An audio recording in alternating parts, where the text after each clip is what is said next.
Welcome everyone to today's class, which is about the Russian Jews today. I'm Jerry Garfinkel. I'm the treasurer of the Jewish Studies Center.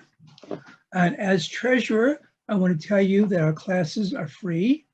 Mark Levin and all our other wonderful teachers are very knowledgeable and talented. However, we do have expenses. For example, paying for Zoom services, maintaining our websites, and other things. So donations are very much appreciated. You can donate on our website under the heading Donate. You can contribute with a credit card via PayPal or sending us a check. Just go to the website under Donate and fill out the form. Next, I want to tell you a few quick technical details. Today's session is being recorded. Recording mostly focused on the speaker at the time, like myself and later on Mark. But there might be glimpses of the audience. So you can go off the video if you don't want to have any chance of your face being shown. You all should be muted now, and you will be muted until the end of the presentation. But we do want questions and comments. Please write your questions or your comments in the chat box and address it to everyone. At the end of Mark's short talk, actually, our Vice President, Mindy Reiser, will be looking at the questions in the chat and her own questions, and she'll start the Q&A session with Mark. There'll be plenty of time for questions and also for comments, so don't worry about that. And so now I'll just introduce Mindy Reiser, our Vice President, and she'll.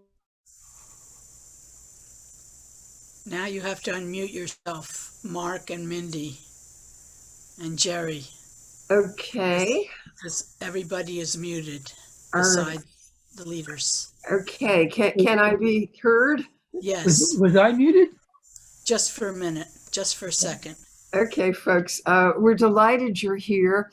Be great to know where you're from. I'm sure there are folks here from across America and probably from Europe and maybe from Russia as well, maybe South America. It's always nice to know. So if you want to say where you're from in the chat, we really enjoy that. Okay, it's my real pleasure to introduce Mark Levin, whom I've known for many years. I myself have worked in what was once the Soviet Union, the successor states, and I've touched base with Mark many times. But let me give you a comprehensive look at what he's been up to. And I can't think of a better person to give us an overview of Jewish life in Russia today. Okay, Mark B. Levin is Executive Vice Chairman and CEO of the National Coalition Supporting Eurasian Jewry. That's NCSEJ. And he's had that role since 1992 and is truly, this is not hyperbole, one of the organized Jewish community's leading experts on national and international political and legislative issues. He travels extensively through the former Soviet Union very frequently. Let me go into a little bit of history here to give you a sense of who we have speaking. Mark's first trip to Russia was in 1982. Some of you weren't even born yet. And he then led a congressional delegation meeting with Soviet officials and Jewish activists. He organized the first international parliamentary spouses for Soviet Jews conference in Washington, D.C., and was instrumental in creating something that some of you may know and probably have been involved with, as I have, the Coalition in Support of Soviet Jewry. And he created the Congressional Coalition for Soviet Jews as well. In 1987, he was a key force in organizing the Washington mobilization on support of Soviet Jews, which brought more than 250,000 people to the nation's capital for the December 6th, 1987. That's a siren here. That's living in DC. So that was the Freedom Sunday rally, December 6th, 1987. In 2002, he worked with the Conference of Presidents of Major Jewish Organizations and other NCSEJ member agencies to organize the massive April 15th National Rally for Israel. From 1987 to 1989, he served as director of NCSEJ's Washington office, and he's been a member of a professional staff since 1980. So Mark has paid his dues in terms of experience and expertise. Just a quick word of his many awards. In 2008, he received the Soviet Jewry Freedom Award from the Russian Jewish Community Foundation and the Order of Merit Medal from Ukraine President Viktor Yushchenko. In 2006, he was honored for 25 years of distinguished service for NCSEJ.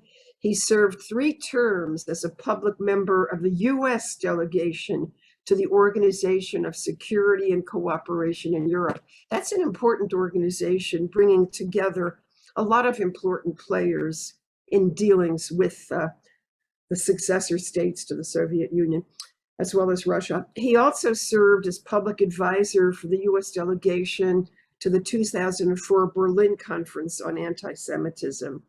Prior to coming to NCSEJ, he worked for APAC, the American Israel Public Affairs Committee, and he is a graduate of the University of Maryland. So let me now turn to Mark, now that you know all about him. And please put your questions and comments in chat, and we will then work with them as we continue our conversation with Mark. Before Mark starts, let me make one more announcement. There was a request for a transcript. So there's live transcript. If you click on the bottom of your screen, which says live transcript, you can see the live transcript if you want to. Okay, Mark, take it away. Thanks, Jerry. Thanks. Good afternoon, everyone. And it's truly one of the great things about Zoom is we can truly have a global audience and at least reach people that normally wouldn't have an opportunity to participate in a study session or other interesting types of programs. So it's a real pleasure to be here. I want to thank the Jewish Studies Center for this opportunity to speak to all of you. I also want to thank Mindy for that way too generous introduction, and add my thanks to Jerry and to Roz Timberg for all the help that they provided in organizing today's session. What I'm going to do is give a brief presentation because with so many people on the call today, I'm sure there are many questions, and rather than just hearing me and make this a monologue, I want to, as much as we can, try to make this as interactive as possible. And I know we have a very good turnout. So let me start. The history of Jews in Russia can be traced back to the 15th century. But don't be worried or concerned. I'm not going to try to cover 500 plus years of history over the next hour. However, to understand the Russian Jewish community today, I will briefly highlight what has been happening in that country, right World War II through the 60s, 70s, and 80s, and then focus on the current situation. Let me start by discussing just for a minute who and what NCSEJ is, and then get to the heart of today's presentation. NCSEJ is celebrating our 50th anniversary this year. We were created as the National Conference on Soviet Jewry, probably a name many of you are more familiar with a twin mandate: to advocate for the release of Jews so that they would be able to make Aliyah to Israel or be reunited with family elsewhere. For most of the 1970s and 80s, that was almost our sole focus, because the second part of the mandate was to help those Soviet Jews who wanted to remain in the USSR. Quite frankly, no one in my organization, or for that matter, in the American Jewish community, believed that anyone given the opportunity to leave the Soviet Union would not do so. However, the environment for Jews began to change quickly under Mikhail Gorbachev and so did the prospect for Jewish life in the now former Soviet Union. Today, NCSEJ focuses on the protection and promotion of Jewish communities in the former Soviet Union and much of Eastern Europe, hence the name change. We address issues related to anti-Semitism, xenophobia, and ultranationalism, the restitution of communal and private property in the region, developing strong ties between the United States and the countries in the region, as well as between these countries and the State of Israel. Finally, NCSEJ represents just about every part of the organized American Jewish community, including national Jewish organizations, Jewish federations, and community relations councils from around the country. We are also fortunate to have a dedicated volunteer leadership that is engaged in all facets of our mission. As I said a few minutes ago, to understand what is happening today, we need to review quickly what was going on in the 20th century, particularly the mid-20th century. Jewish life in Russia changed radically when the communists seized power. Some for the good, but much not so good. The seizure of Jewish property, including synagogues, community centers, and schools, really began in the summer of 1919. Many Jewish communities were dissolved. They were dissolved under anti-religious laws that were passed. Interestingly, at different times, Lenin and other Bolsheviks actually condemned the pogroms that had taken place under Tsarist Russia and at least paid lip service to countering the prevalent view of anti-Semitism in Russia and the rest of the then former empire. During World War II, Stalin encouraged the development of contacts between Soviet and American Jews to gain financial, military, and political support from the United States. Prominent Soviet Jewish personalities toured the US as members of the Jewish Anti-Fascist Committee.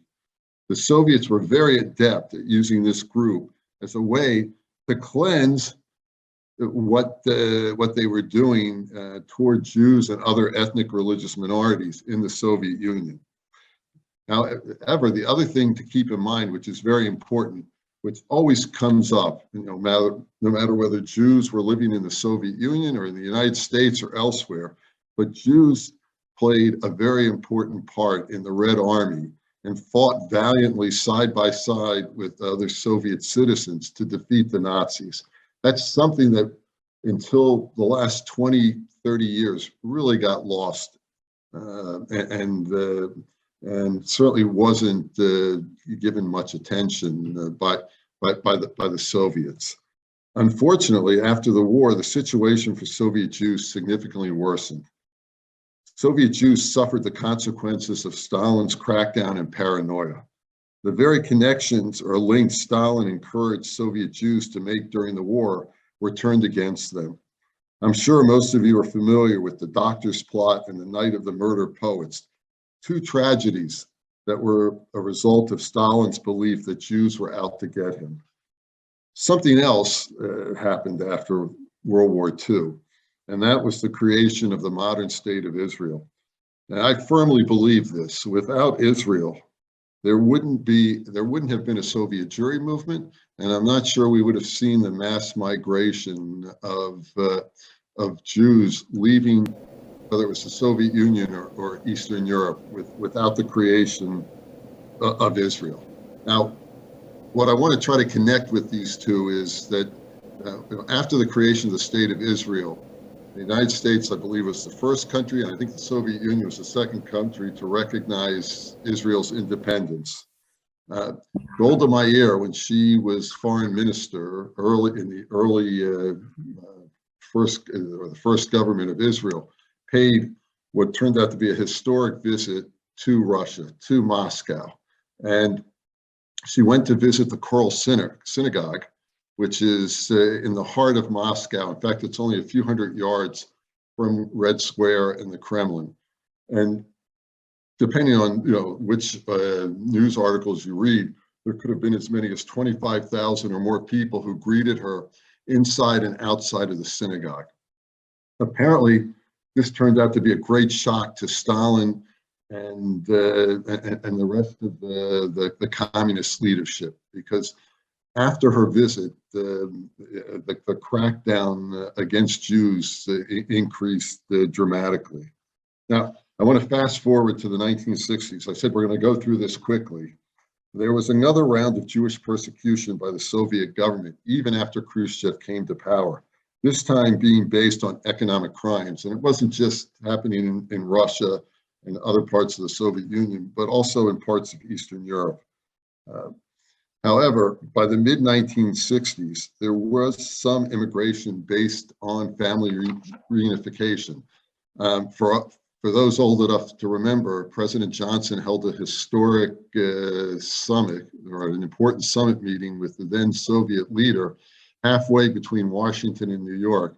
I think it was Glassboro, New Jersey, if I remember correctly.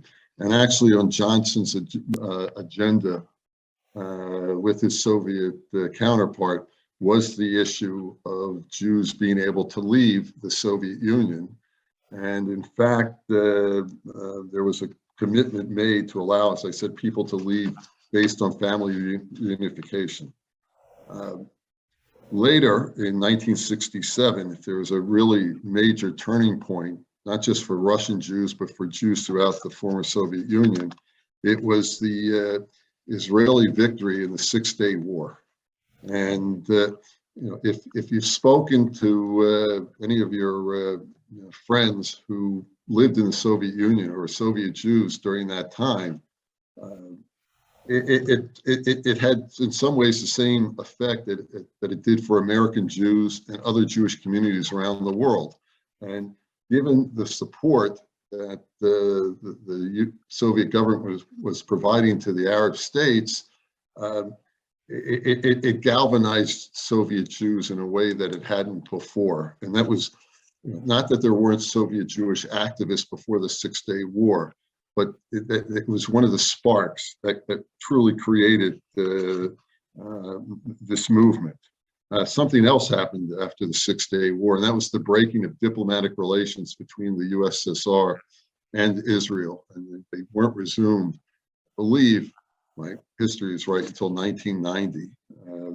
I might be off a year before, a year after. The Soviet Jewry movement was centered in Moscow, but reached every corner of Russia and the other republics. Throughout the late 1960s through the late 1980s, many Russian Jews took great risks to challenge Soviet authorities. And let me just take a minute to explain what that meant. It meant that they were willing to go up against a totalitarian government for the right not to change that government, but for the right to leave. And for others, it was the right to express themselves freely as Jews. And during that time, the possibility of doing that was almost non-existent. And it only spurred more and more Jews to leave. Now, I'll diverge from my notes for just a second. That over the years, people thought that with several million Jews in the Soviet Union, with the largest population being in Russia, that it was a mass movement, that there were hundreds of thousands of Jewish activists. And on the contrary, this was a relatively small group of incredibly brave men and women who took great risks to try to leave the country, to try, in their words, to be reconnected with their historic homeland, Israel, or to be reunited with family members. But what did this mean? It meant that, as I said, a relatively small group. It wasn't hundreds of thousands. At one time in the mid-'80s, we presented a list to the then Secretary of State George Shultz of all of the known refuseniks who had applied to leave the Soviet Union. And if we were in person, I would ask the audience, I would ask all of you, well, how many people do you think was on that list in 1986? And in my past speeches, I would get some really incredibly high numbers. But believe it or not, it was a list of about 12,000, 12 to 14,000 names. And in terms of activists, there were probably more. But think about it. this relatively small, dedicated group, as I said, of men and women, challenging a totalitarian state numbered, under 20,000 people. Yet look at the results that happened by the early 90s. Close to 1 million people were able to emigrate over a very brief period of time. And why did Jews want to leave? Simply put, most were discriminated in all facets of their everyday life. In addition, and when an individual made the decision to apply for a visa, it wasn't that you just submitted your papers and you waited for an answer. The full force sometimes came down on that individual or that family for having the gall to take this step. And that meant they could lose their job. They could, if they were in a university, they would be expelled. If they were working, they could not only lose their job, but lose their apartment. And this was a catch-22 situation, because if they were employed, they would lose their job. But there were so many Soviet Jews who couldn't apply for certain jobs, couldn't get into certain academic institutions, couldn't live what was deemed then a normal life. And on top of everything else, at one point, every Soviet citizen carried an internal passport. And on that internal passport listed your nationality. And for many Jews, it listed them as being Jewish. It didn't say they were Russian or Ukrainian or Uzbek. It immediately singled them out.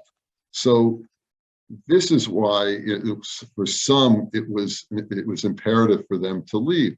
Others were building a strong Jewish identity. There was a very well-organized, well-coordinated Jewish underground that tried to teach Hebrew, tried to educate people about the Jewish religion and other similar activities.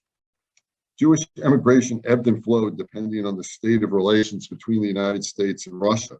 There were many times when conditions improved and times when they worsened. As I mentioned in the beginning, an earthquake occurred in the USSR when Gorbachev came to power, and the USSR, as well as the rest of the world, saw that glasnost was real and perestroika was real. For Jews, the prospect of leaving became a reality and not a sporadic occurrence. As a result, as I said, hundreds of thousands of Jews left the Soviet Union and continued to leave after its implosion. But something else also happened, and that was the building or rebuilding of a Jewish community in Russia. And that's where, I talked a few minutes ago about our twin mandate. And as I said, quite frankly, no one ever believed that this was possible. But by 1987, 88, there were Jews in Russia and across the former Soviet Union that were beginning to think, well, maybe they could stay and maybe they could lead a Jewish life and build or rebuild a Jewish community. You heard I made my first visit in January 1982. And when we went to visit the Choral Synagogue in Moscow, the only people who were inside that synagogue were very old people. And there were probably as many KGB agents walking up and down the aisles of the synagogue as there were Jews inside. What the Jewish activists wouldn't go into the synagogue. Sometimes they were prevented from going inside the synagogue, but what they did was congregate on the steps. Now, 30 years later, up to the present now, the Choral Synagogue is a fully functioning synagogue that's one of the two major synagogues for the Moscow Jewish community. When I walk into the synagogue today in Moscow, the Choral Synagogue or another synagogue in an area called Marina Rosha, it's like walking into any Orthodox synagogue anywhere else in Europe or sometimes the United States. And that's how much of a systemic change has taken place. There is a true Jewish Renaissance in Russia today, and it continues to occur. Today, Russia ranks as the fourth largest Jewish population in the world behind the United States, Israel, and France. And I'm sure there might be a question coming in, and I'll try to answer it now. There is no good, accurate figure of how many Jews there actually are in Russia or probably any of the other countries in the region. But estimates range from a low of 120 to 150,000 to a high of over 1 million. And it depends who you speak to. I don't pretend to be a demographer. I've butted heads with demographers in the United States and Israel when they read our country reports, and we believe, based upon social service needs that are being filled, talking to people who live in the country, that they're probably between 400 to 500, maybe even more than 500,000 Jews still living in Russia today. After the collapse of the Soviet Union, there's been an explosion of Jewish life throughout Russia. It involves religion, culture, education. Jewish institutions are flourishing. A social welfare system has been established that is more and more self-sufficient. There are many national, regional, and local Jewish organizations representing all parts of the Jewish community. As diverse as the Russian Jewish community is, it is also a fractious community. Some of you are probably thinking, okay, it's just like our community here or other Jewish communities around the world. However, the major difference is the role the Russian government plays as opposed to other governments or most governments around the world in determining who represents the community, who receives benefits, and who is not marginalized or prevented from engaging in certain activities. The most influential Russian Jewish organization today is FIOR, or the Federation of Russian Jewish Communities, which was created and is controlled by the Chabad movement. It is led by one of the two designated chief rabbis of Russia, Rabbi Beryl Lazar. FIOR plays an outside role on issues regarding religion and community affairs. FIOR does an incredible job of trying to meet all of the needs of the community, but its membership is not reflective of the community as a whole. There are other religious denominations in Russia, including Orthodox, conservative, and Reform or progressive, but none carry the weight of Chabad with the government. There are secular organizations such as the Russian Jewish Congress that is made up of some of the most important Jewish business personalities in the country. For those that are involved in organized Jewish life here, they're a combination of a national Jewish organization, a large Jewish federation, and an advocacy group.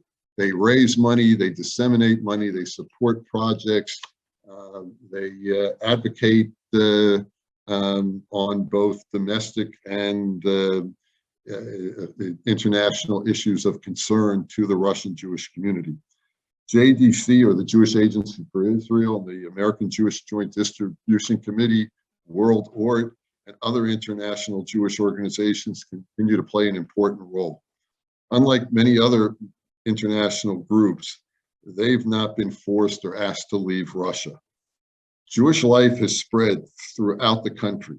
Much of the activities take place in the large population centers, but whether it's JDC or the Jaffe or the Jewish Agency or the Russian Jewish organizations themselves, outreach occurs from all parts. Outreach is throughout the entire breadth and depth of the Russian Federation. There truly is a rebirth of Jewish life in Russia. How long it lasts depends on the population itself, of course, but it also depends on the political environment. While state-sponsored anti-Semitism has all but disappeared, and popular anti-Semitism continues to be an issue, continues to raise its ugly head from time to time. incidents of anti-Semitism are happening, but not at a very frequent level. And they're met with a very strong response from the government. One of the issues that we follow, one of our concerns is how well the Kremlin will continue to handle these types of issues. And one thing that we are looking at is this rise and growth and development of far right-wing groups in different parts of the country. I'm only giving you a thumbnail sketch. I know there will be many questions, and I'll try to fill in some of the holes. But let me finish by saying that today, Russian Jews have never had it better. Let me repeat that. They have never had it better. But we are talking about a brief period of time in a country with such a long history. And we hope it takes root. We pray it takes root. We pray that that there will be many generations to come that will continue to be integrated into the Jewish diaspora. But we have to wait and see. So with that, let me say thank you again for allowing me to speak to all of you. And Mindy, I'm ready to answer questions. All right, and they're coming. Mark, let's briefly take a look back, not too long though. Bobby Meth asks, without NCSJ, how did Johnson get the catalyst to address the needs of Soviet Jews? Who was inspiring him? Who was agitating for inclusion of this on the discussion in Glassboro? A very interesting question, and I'll do it quickly. As I said, we were created in 1971. We had to delay our 50th anniversary celebration because of COVID. But prior to 1971, there was a group called the American Conference on Soviet Jewry, which was created in 1964. It was an ad hoc group that was formed by I forget how many national American Jewish organizations. And they were charged with monitoring the situation, developing policy options, utilizing the different levers within the American Jewish community, the organized American Jewish community, to then be able to approach our government. But there are a couple of fun facts. We can actually trace U.S. government interest in this issue back to the Lincoln administration. There is a record of Lincoln raising concern of the treatment of Jews by Tsarist Russia in the 1860s. And I believe, if my history is correct, there's also a mention in one of Theodore Roosevelt's State of the Union addresses that he submitted to Congress. So there was a informal isn't strong enough, but there was always a concern.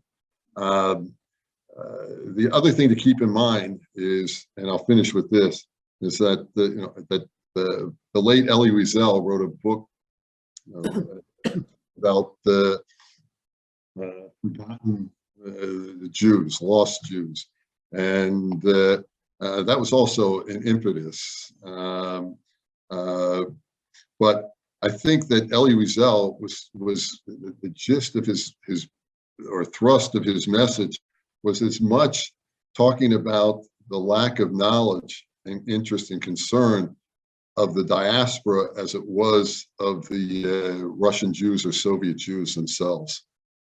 Okay, that bit of historical information is fascinating. I'm sure some people will consult the history books on Lincoln on that.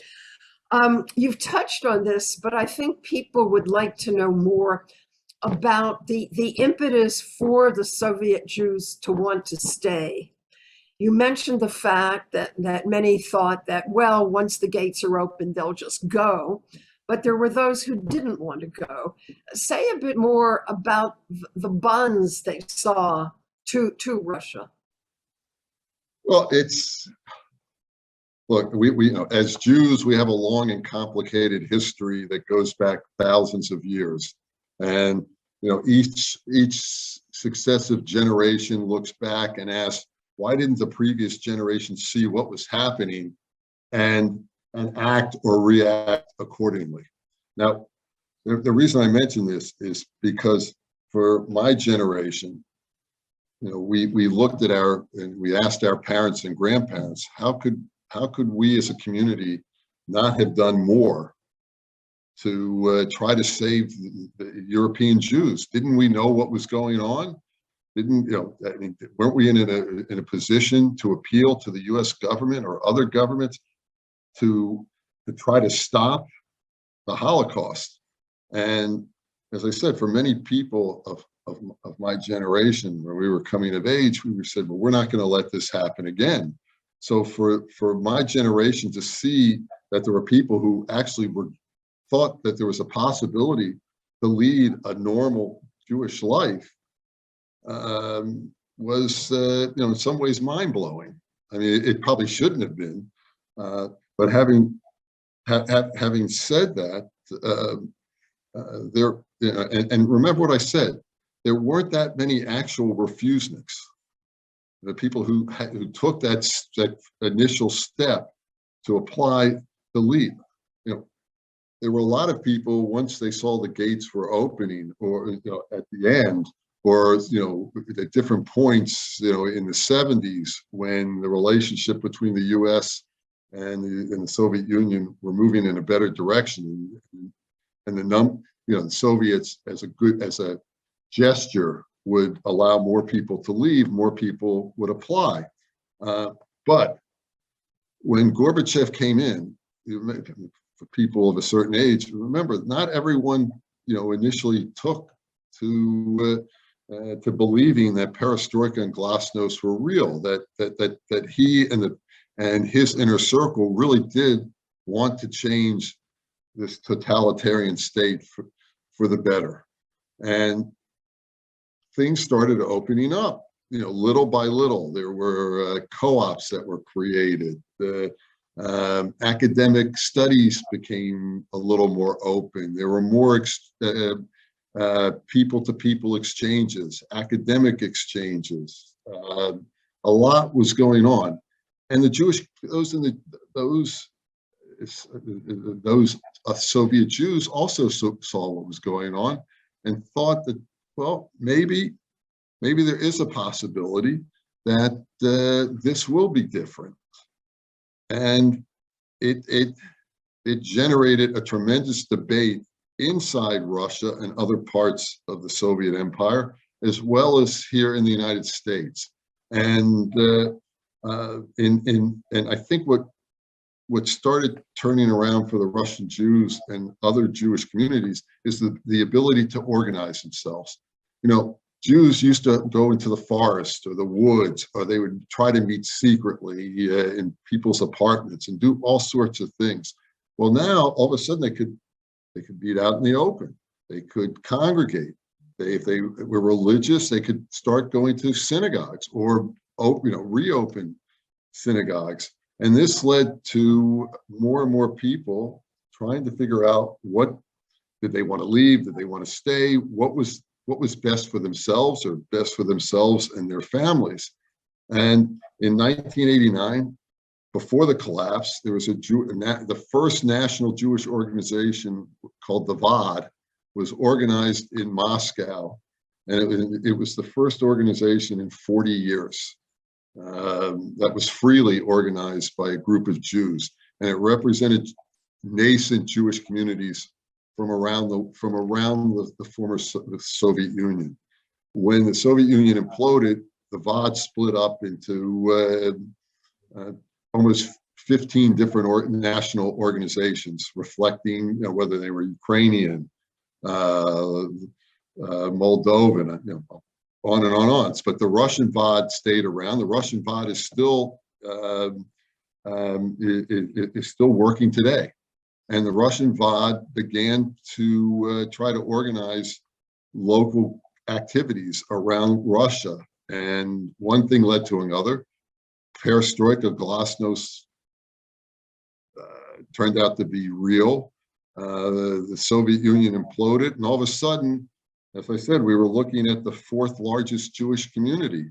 And, but something else happened. There was a debate, and I'll finish with this, Mindy. I know it's a long answer, but something else happened. There was a debate within the American Jewish community and the state of Israel about what was the responsibility, what should be the responsibility of the Israeli government, the Jewish agency, JDC. There were many people who felt they're given the opportunity to leave, they don't want to leave. We fulfilled our responsibility, again, based upon the history of our people. It was, if these people don't want to leave, then we know what's going to happen if they stay. Well, one of the things I'm most proud of NCSJ and NCSEJ is that we went to the organized community here in this country. We went to the government of Israel. We went to our European counterparts, and we said very forthrightly, directly, we do have a responsibility. After all, there aren't that many Jews in the world that we can turn our backs on several million. And again, we looked at it from a historical reason, but we also said these are people who want to be Jewish. And this is the other thing I don't think many people in the audience and elsewhere can fully appreciate, is that, when we were here, sitting here, we thought Jewish communities around the world were just like ours, where they had all of the institutions, they had all the knowledge base. Well, they didn't. These, for the most part, in Russia and elsewhere, they were starting from zero. Not always, and I don't, but everything that we took for granted, or that we've taken for granted, that's been made available to us as members of the American Jewish community, for the most part, didn't exist. And that's what these Jews were trying to build, to create. They didn't have the institutions that made it possible to make a choice about how they wanted to identify themselves as being Jewish. And that's changed over the last 30 years. Wow, so much there. All right, lots of questions. Let me at least group them in some fashion. In terms of the organized Jewish life, is there any guide to the synagogues in Russia? Has anybody put out a kind of overview? Yes, there are, whether it's the Federation of Russian Jewish Communities, whether, I think JDC has, the Jewish Agency. I think it's this is probably one of the positives of the internet. I think if someone does a search, they're findable. If they're traveling there, they can check. There is a lot. Well, we're not talking about the current crisis that's taking place, but and with COVID, tourism has actually, obviously decreased. But there are vehicles and avenues to find out that type of information. Okay, the person who asked has his or her homework assignment. There were questions about Chabad, question about whether the Russian government, under the direction of Mr. Putin, is giving support to Chabad's work. In terms of the entire country, Chabad is working throughout Russia in terms of setting up synagogues. And what about Hebrew day schools, that sort of infrastructure? That, as I noted briefly, Chabad has done an incredible job of building the types of institutions that will lead to some permanence, hopefully, of Jewish communities throughout Russia, whether it's synagogues, day schools, summer camps, social welfare institutions. Chabad and JDC provide the largest amount they are the two largest providers of meeting social welfare needs in Russia. They also, at the national level, they have a very positive relationship with the Russian government. The Russian government is fully supportive of what they do, but the Russian government,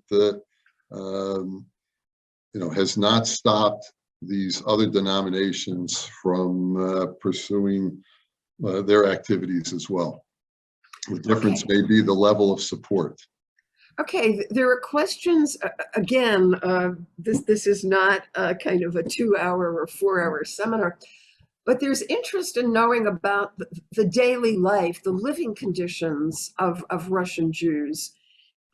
It sounds like many people are in what you would call the middle class, but there's also a question about this history of discrimination against Jews. Is there some sort of residue of that? Well, look, my friends in Russia and Ukraine and elsewhere always get upset when I say what I'm about to say, which is, you still don't have, you don't have to scratch the surface too deeply to find anti-Semitism in that part of the world. However, having said that, what's important to reiterate is that state-sponsored anti-Semitism at the national level doesn't exist.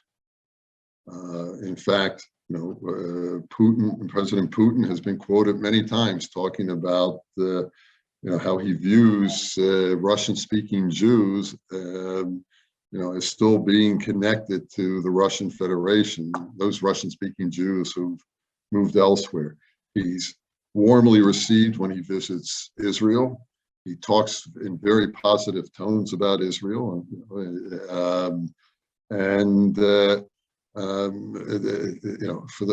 the most part, there isn't state-sponsored anti-Semitism.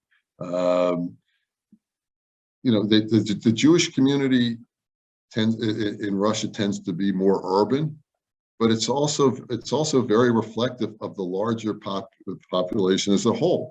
There are, ranging from very poor people in great need to being part of the wealthiest class in Russia, and everything in between.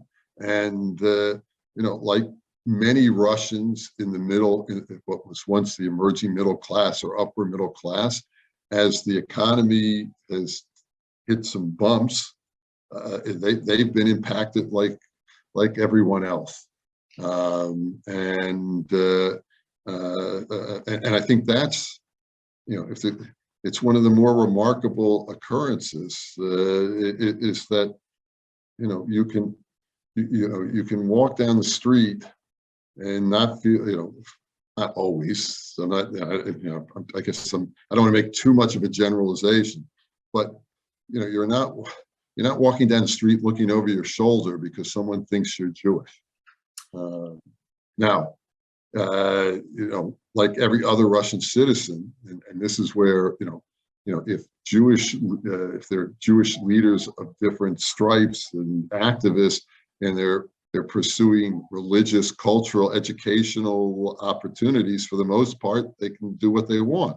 But like many other Russian citizens today, if they cross a line and engage in certain types of political activities, it's, their problems aren't because they're Jewish. I hear you. Okay. You might want to take a drink of water, Mark. Let me put together a couple of questions. The whole issue really of the relationship between those people who did leave, the former refuseniks who are now in the United States or in Israel. Can you say something about their relationships such that they are with the Russian Jewish community? Somebody is asking, do people go back on visits? Is there an ongoing connection that is relied on and is of some importance? Yes, and yes.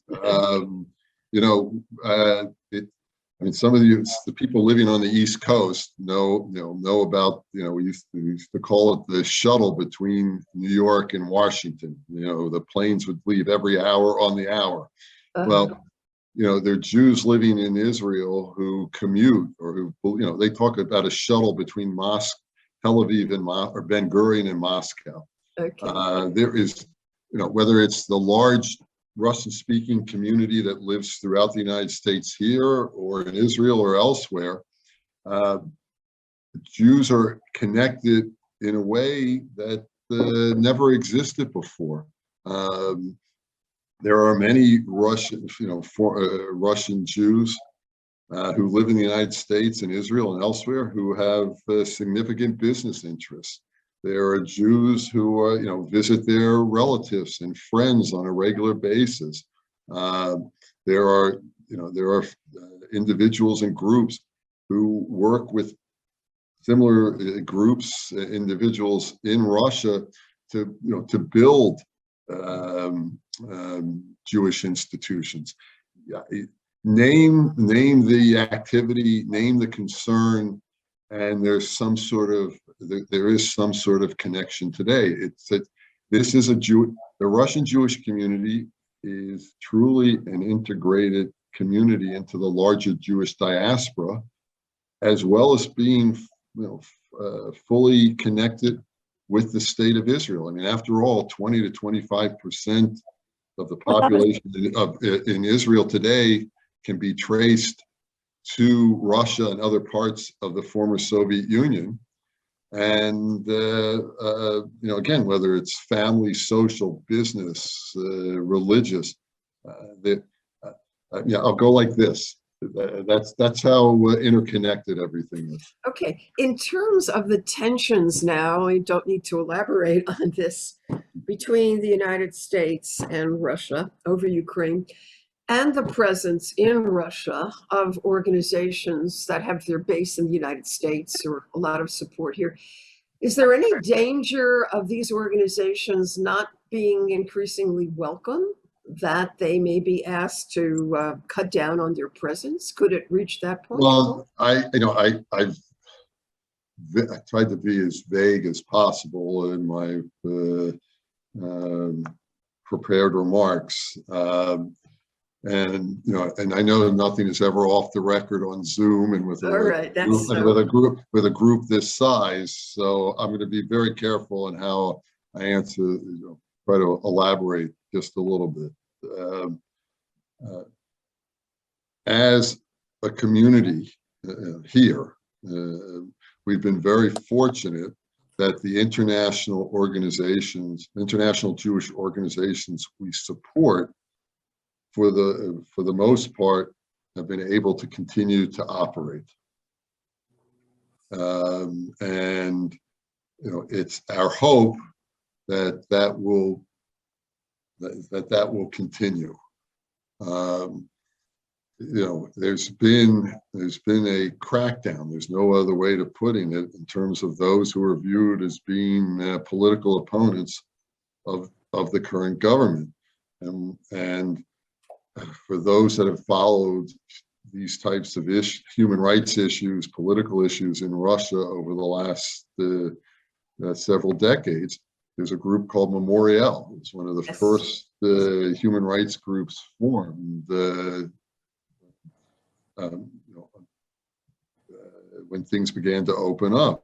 And I don't know if they've actually shut down yet or not, but the government was trying to shut them down. I think they're supposed to be shut down. That's not a positive step. And we'll have to see what consequences follow after they actually close their doors. But fortunately, the international Jewish organizations who provide support for social welfare, culture, religious education initiatives are able to continue to do so. Okay, I know we can't go on forever, but let me at least pull some more of these fascinating questions. The division between secular and Orthodox in Russia, do you have any sense of that? Is the population largely secular? Well, again, this is more a guess and a guesstimate than anything else.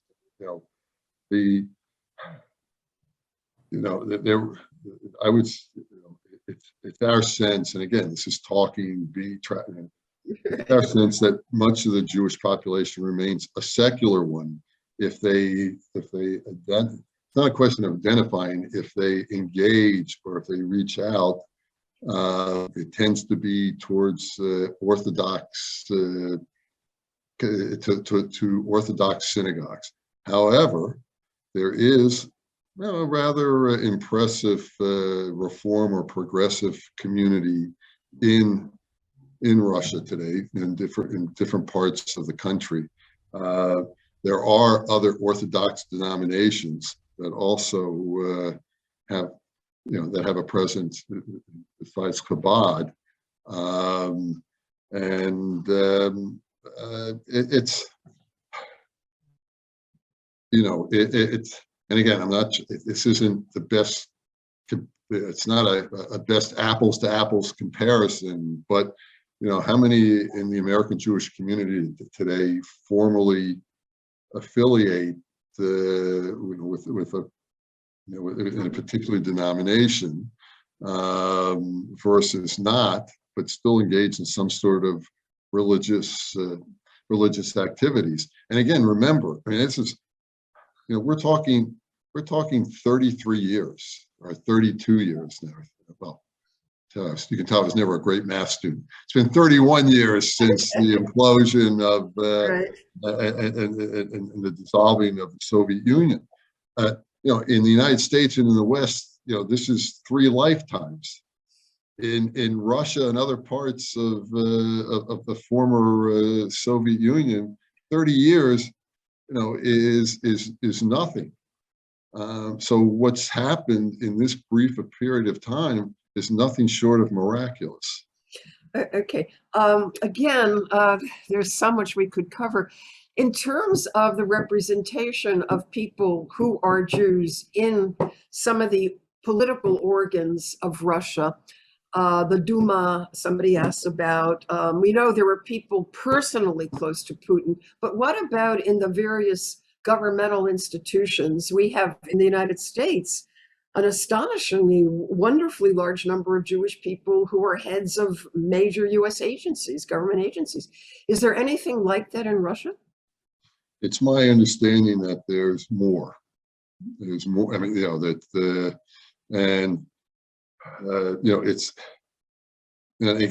it's hard for us in the United States to understand that there's still people in the former Soviet Union that are finding out that they have a Jewish background or some sort of Jewish connection. I can tell you, and I won't limit this to Russia, but throughout the region, there are more and more Jewish elected officials. I mean, I meet more officials who are Jewish in different positions in the various governments that we visit when we travel. I just, I can't give an empirical answer, right? Answer to the question, but unlike, say, during the worst of the Soviet era, it's much different. Okay, I have to call this by name because it's a fascinating question. Stuart Satsky asks, the attitude and role of the Russian Orthodox Church toward the changing experience of the Russian Jewish community. Do say something about that world and the hierarchy in the Russian Orthodox Church and how it's been relating to the Jewish. I can only share what my experiences and conversations with the Russian Jewish religious leaders that I speak to. There is interaction between Jewish religious leaders and the Russian Orthodox Church, just as there is with other Orthodox leaders in different countries in the region. We actually, our organization at different times have had an opportunity to meet with the Russian Orthodox leadership. There's more, I think there's more of an understanding of the concerns of the Russian Jewish community and how, and the role of the church played in in previous years, decades, centuries. But the level of dialogue, there's dialogue at the highest levels between Russian religious leadership that really didn't exist 30 plus years ago. Okay. Now, I know that your own organization has been addressing these issues. We've had a number of questions on the Jewish community in Ukraine, the Jewish communities in the Stans. Is there anything you'd like to say in a kind of a brief and capsule form about this? Well, again, we were called the National Conference on Soviet Jewry. So, but our membership for many years probably only thought of the Soviet Union as being Russian.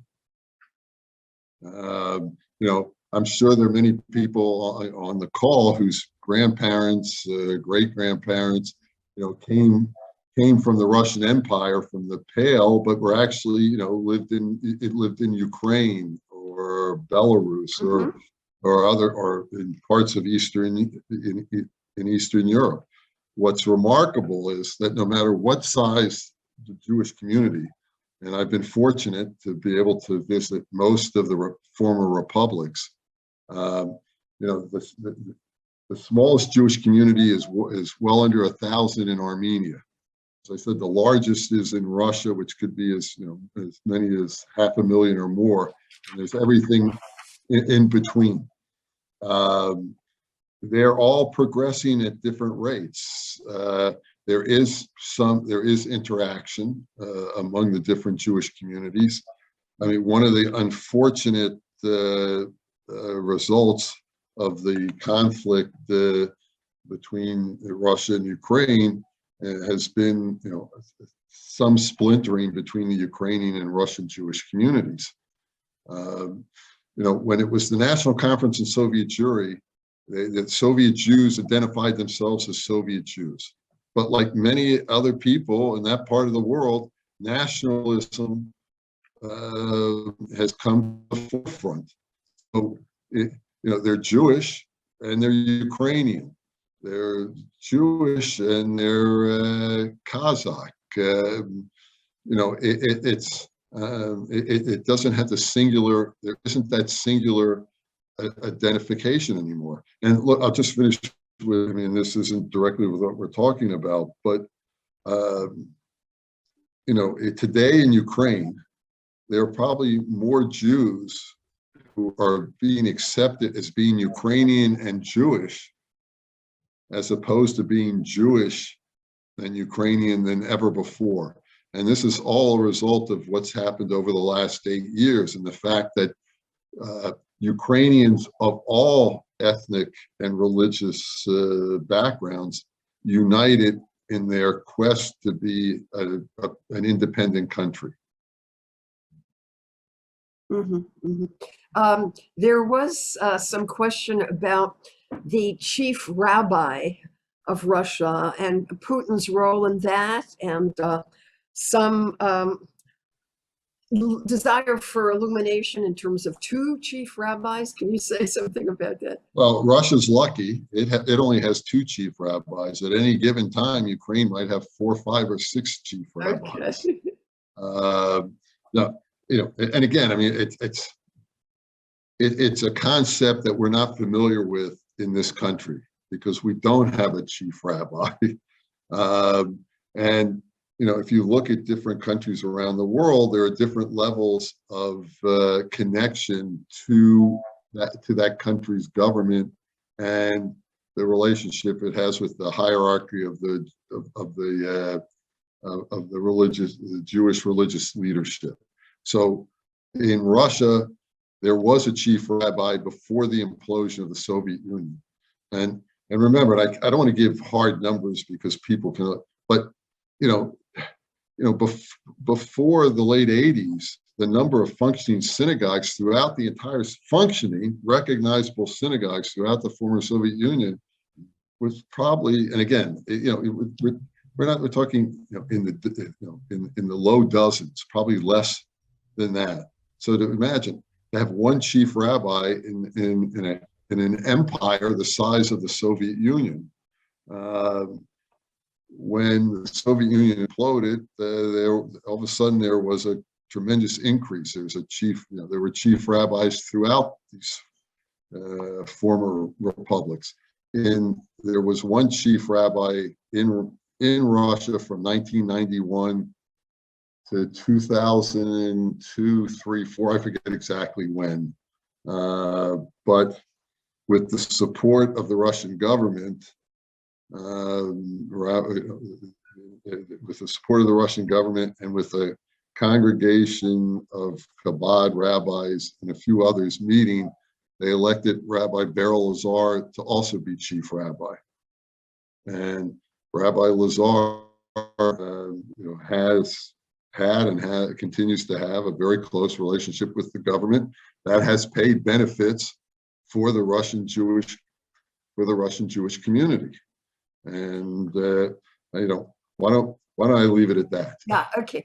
All right, let me ask some final questions. You've touched on this, but let me pull it out again. In terms of publications about Jewish life in the Russian language, do we find that coming out of Moscow and St. Petersburg and perhaps some other large cities there? And are there freestanding day schools that are teaching Hebrew and Jewish history and Jewish culture?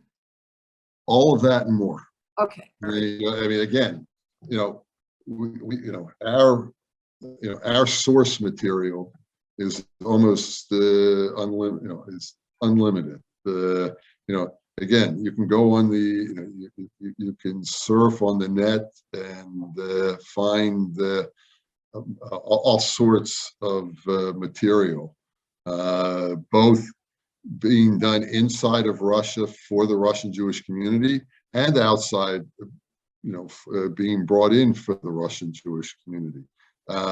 There are functioning day schools. There are community centers. There are theater groups. There are, talked about, synagogues. There are umbrella organizations. Okay, I guess you name it. Oh, and maybe the last thing. Well, let me because again, there's sometimes people talk about this being an aging population, and eventually Jews are going to disappear, whether it's in Russia or other. On every visit that I make, I meet some of the most incredible young people. Hillel is a strong presence. Oh, really? In Russia and other parts of the former Soviet Union. But there are people in their teens, 20s, 30s, again, who, at least for the time being, believe that that they can build, that they can be Russian and Jewish. Wow. I wish somebody could write all this. I'm sure that there's a hunger to learn where these institutions are, the theaters, the publications. Maybe somebody could give a grant to your organization to do that. Maybe somebody on this call could do that. Let me conclude, because you've been talking for more than an hour. And I would like to address a few questions about the interplay between the Jews in Russia, in Ukraine, in Belarus.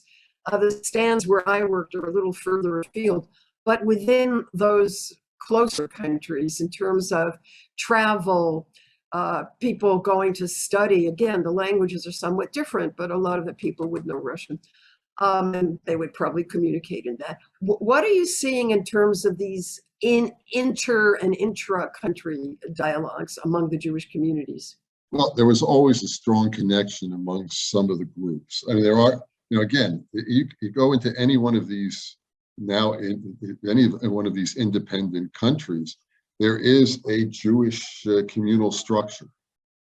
Some may be stronger than others. Some may be more diverse, more, provide greater services. But you can go into any of these countries, and they all, as I said, some work together. There's, I mentioned the Federation of Russian Jewish Communities, but there's an umbrella group the Federation of Jewish Communities. It's the umbrella group that encompasses all of the Chabad-supported organizations and others that belong to it. There are other groups, many of them belong to the European Jewish Congress or the Euro-Asian Jewish Congress. There are other international bodies where they interact, but unfortunately, you have this conflict between Russia and Ukraine.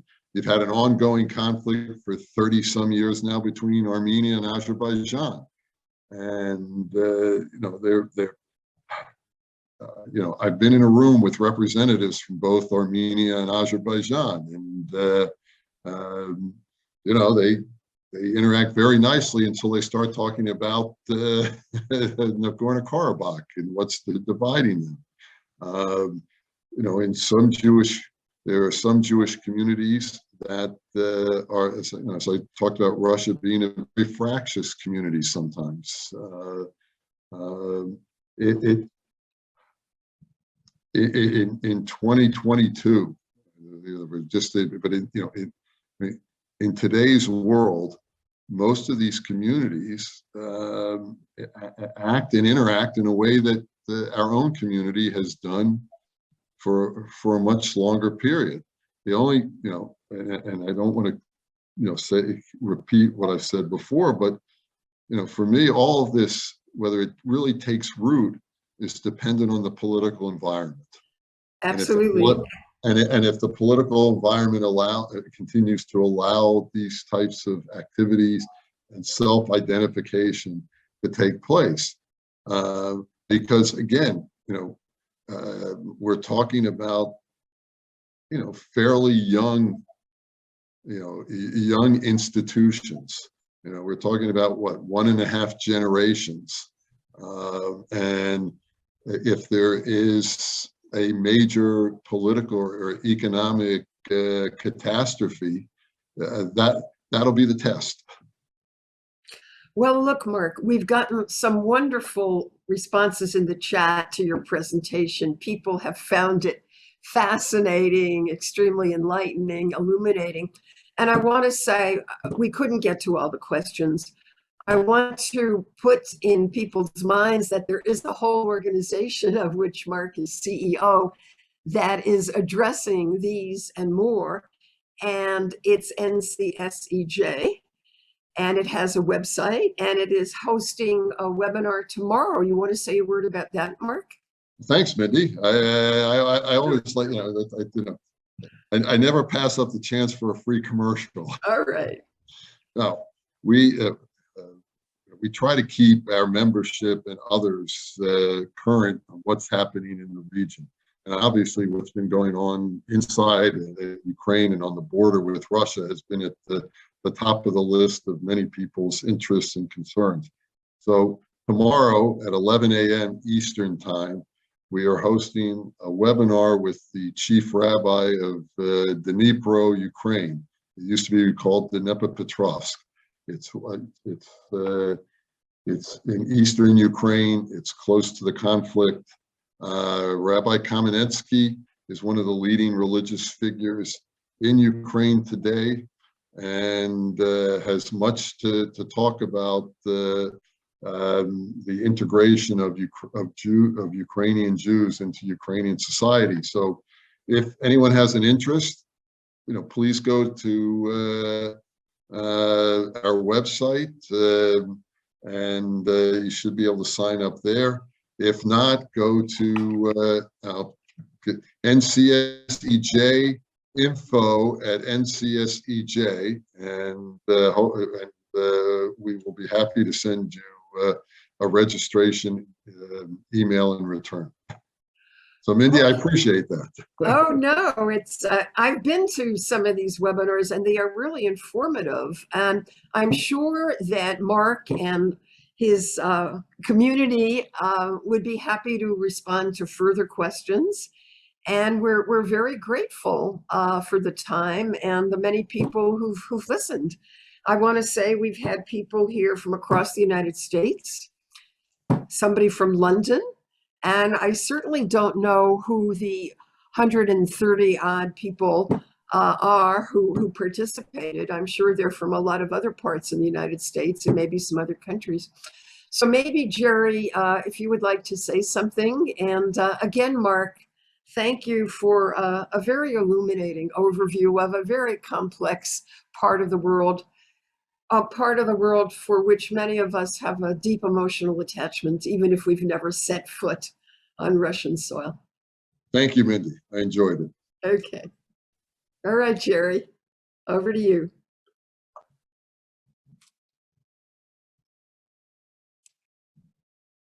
Okay, Jerry, we can't hear you. So, thank you, Mark. I was one of the people who also was fascinated with the information. I know there are lots of Jews in Russia, but I don't know much about them. And my folks, my father came from what's now a Ukraine. So I've been there, but I've never been to Russia. It was a fascinating set of answers, mostly from questions, but it was very good. And I put into the chat right now, I guess, that you can email to info@ncsej.org for information on how to register for tomorrow morning's webinar. I may try to do that. Let me interrupt. It's info, I-N-F-O. If you look at Jerry's posting, info. I made a mistake. It's info. Yeah. Okay. I can't spell. I'm sorry, Jerry. Info. You're correct. Info. All right. I was never a spelling champion. It's hard to type. I'm more in mathematics, and I'll let Mark be the speller. I have a mathematics background. Okay, so again, thank you very much, Mark, and it makes me want to have more information about both Russia and some of the other Jewish communities in that area.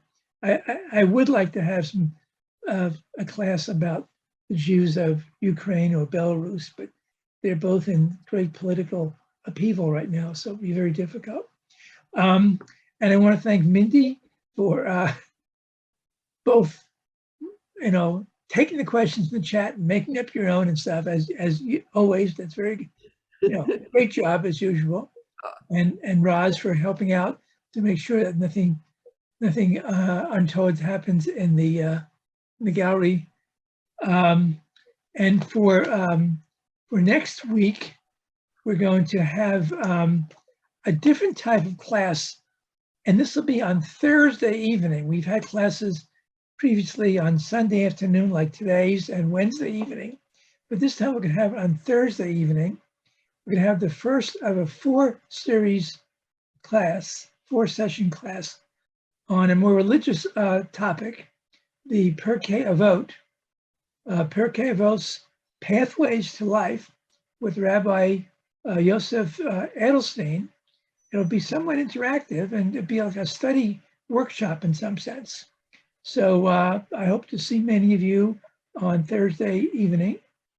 And of course, I want to thank everyone for coming. We had 130 people at one point, but some people had to leave and come and stuff. So we probably had about 150 people altogether. And my closing word is donate. We, and probably Mark's organization, can all use donations. For us, at least, you can come to our website and click on donate, and then, fill out the form and donate whatever, is appropriate for you. And you can probably do the same for Mark's organization. So I hope to see many of you on Thursday evening. And thank you again, Mark, for really telling me and most of us a great deal about Russian Jews. Thank you. Appreciate Okay. it. Oh, there will be a recording that will appear soon. And is the transcript going to be available? I can put the transcript on also. I'm saving the transcript. Okay. All right. Thanks, everyone. Enjoy the rest of the day. Bye-bye, everybody. Bye-bye.